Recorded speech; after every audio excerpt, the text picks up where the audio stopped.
اچھا، اس کے بعد بخار ہے، نبی صلی اللہ علیہ وسلم نے فرمایا یہ شیطان سے ہے، شیطان آگ سے ہے،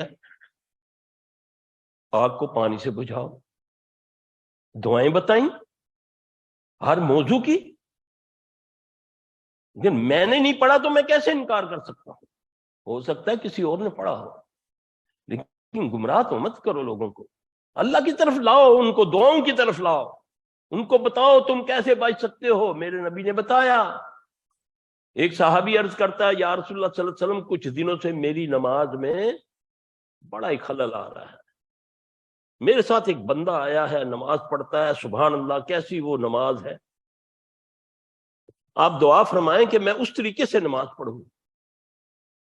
آپ صلی اللہ علیہ وسلم نے فرمایا تجھے سورہ بقرہ کی 2 آخری آیات آتی ہیں، معالج علاج بتا رہا ہے، جانتا بھی ہے کہ وہ کون ہے، یہ نبی کی بات ہے صلی اللہ علیہ وسلم، مسجد نبوی کی بات ہے، آپ کی موجودگی کی بات ہے،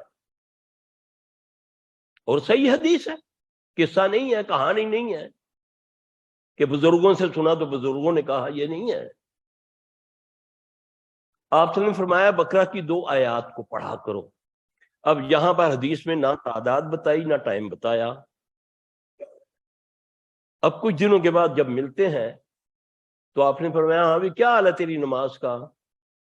عرض کی یا رسول اللہ صلی اللہ علیہ وسلم بہتر ہو گئی، علاج ہو گیا ہے جی، تیرے ساتھی کا کیا حال ہے؟